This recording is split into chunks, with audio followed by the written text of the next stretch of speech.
Bismillahirrahmanirrahim. Assalamualaikum warahmatullahi wabarakatuh. Jumpa lagi di Exo RJM. Gimana kabarnya teman-temanku semua, sahabat-sahabat Exo RJM? Mudah-mudahan hari ini adalah hari yang lebih baik lagi dari hari-hari kemarin. Amin. Untuk kesempatan kali ini saya akan memberikan sebuah sedikit informasi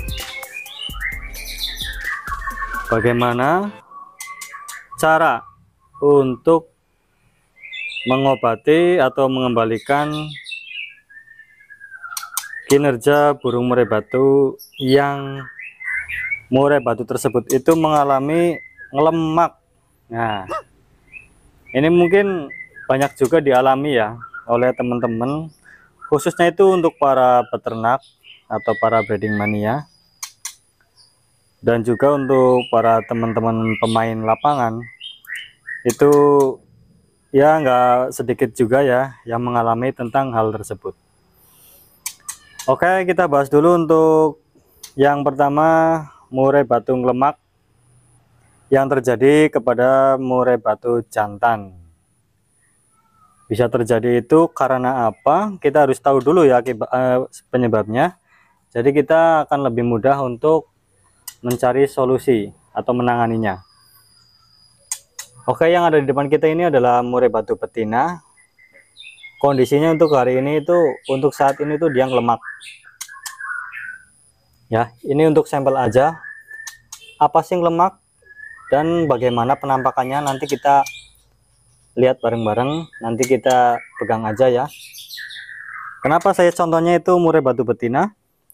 Karena alhamdulillah untuk saat ini itu nggak punya murai jantan yang lemak, bos. Jadi ini untuk sampelnya murai betina aja ya. Ya, murai batu lemak itu dikarenakan karena over pemberian protein dan tidak diimbangi dengan pembuangan lemak tentunya ya yang ada di dalam tubuh burung.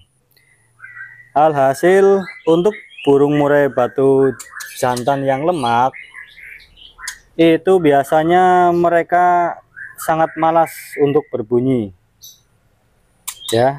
Jadi ciri-cirinya itu nggak gacor, apalagi mau main atau mau narung ya, itu rasanya 40% untuk keberhasilannya. Nah, di sini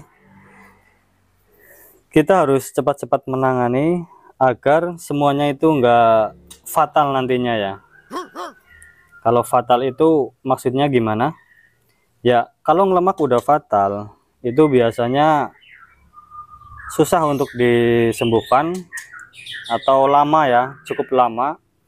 Bahkan ada juga teman-teman channel yang lain memberikan saran kalau untuk murai batu yang lemak itu dioperasi, bos. Aduh, sangat miris sekali ya. Maksudnya itu dibedah itu bagian yang ada lemaknya. Jadi untuk hal ini itu jangan dianggap sepele ya, bos. Nah, sekarang bagaimana cara merawatnya atau penanganannya itu seperti apa ketika murai batu kita itu udah terlanjur ngelemak kayak gini ya.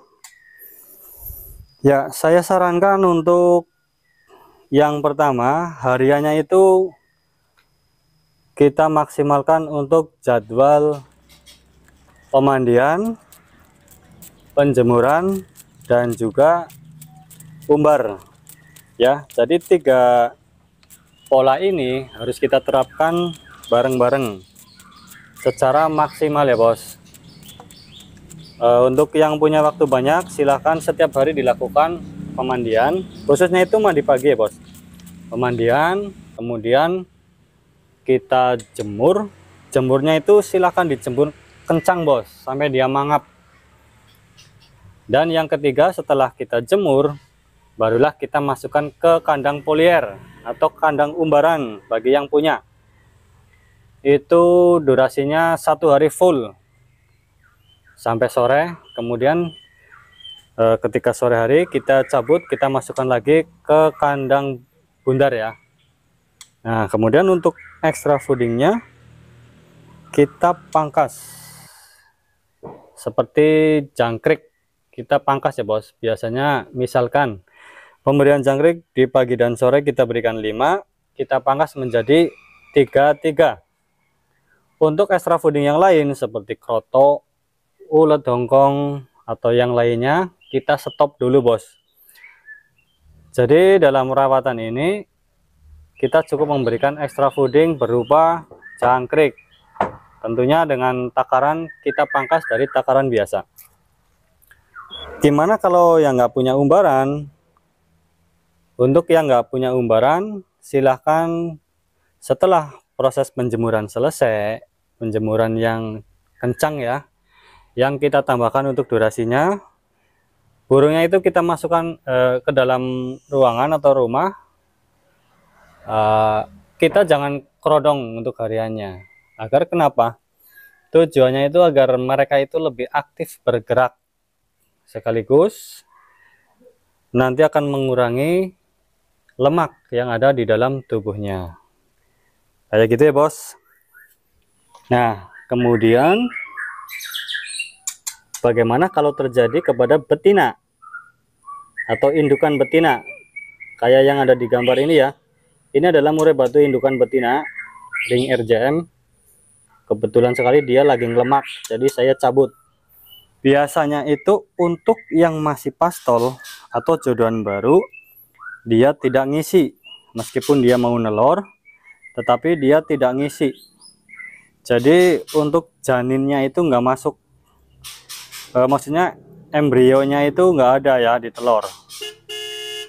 Kemudian untuk betina yang dewasa, betina yang udah pernah produk tetapi dia mengalami lemak, biasanya yang terjadi itu adalah pengurangan telur. Misalkan contoh ya, betina yang ada di depan ini itu udah biasa produk dengan 5 ekor atau 5 telur.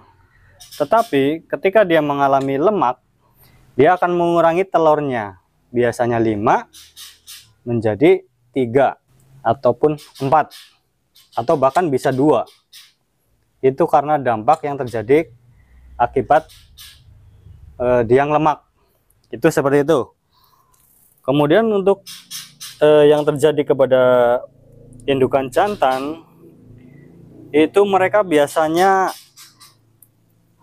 nggak mau ngisi ya, walaupun dia kawin, tetapi isinya itu jarang bos.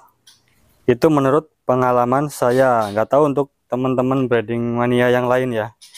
Nanti untuk teman-teman yang mempunyai pengalaman tentang hal yang sama, silahkan sharing aja, bagikan ilmunya di kolom komentar agar yang belum tahu menjadi tahu, yang udah tahu ilmunya menjadi berkah bos.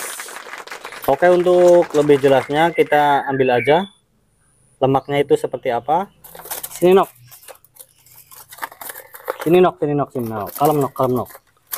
Ups. Iya, oke, kita dapat. Nah, kita harus pegang secara hati-hati ya, takutnya nanti lepas bos.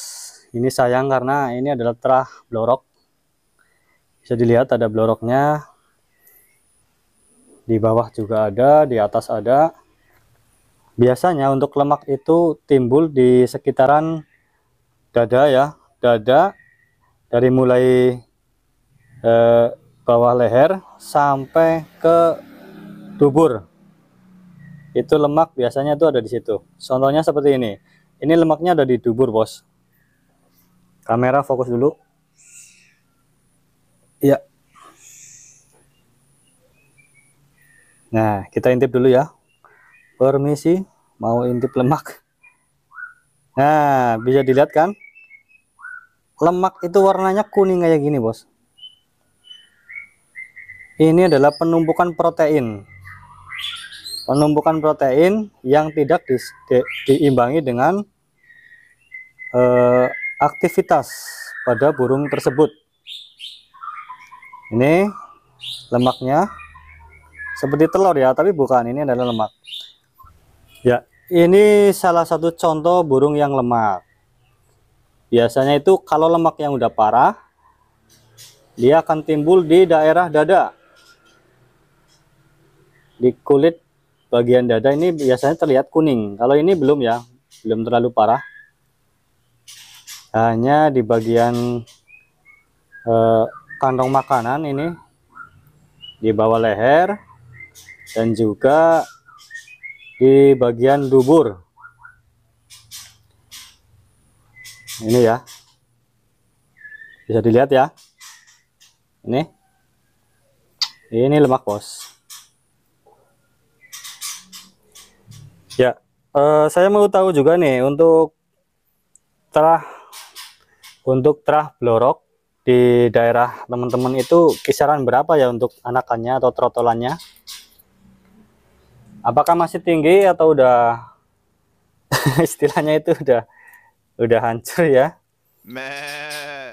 Kalau terah-terah biasa di daerah Jawa ini ya seperti mana yang kita tahu ya, sekarang itu lagi merosot lah istilahnya, lagi lagi oleng bos harganya.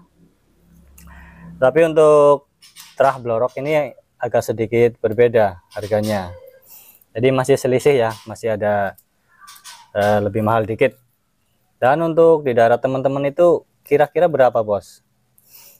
Di mana? Coba yuk sebutkan nama kota teman-teman masing-masing di kolom komentar. Untuk trotolan terah blorok itu nyampe berapa yang mandiri? Saya mau tahu.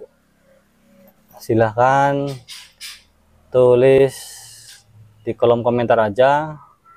Dan di sini itu nggak harus saya yang jawab, semua teman-teman bisa ikut menjawab ya. Jadi channel ini itu saya bangun untuk sharing-sharing, untuk belajar bersama bos. Saya juga masih belajaran, masih pemula. Oke, sekian dulu informasi dari saya, semoga bermanfaat untuk teman-teman pemula tentunya. Kita ketemu lagi di video-video yang akan datang, tentunya pembahasan tentang burung murai batu ya. Saya akhiri, wassalamualaikum warahmatullahi wabarakatuh. Salam ciao mania.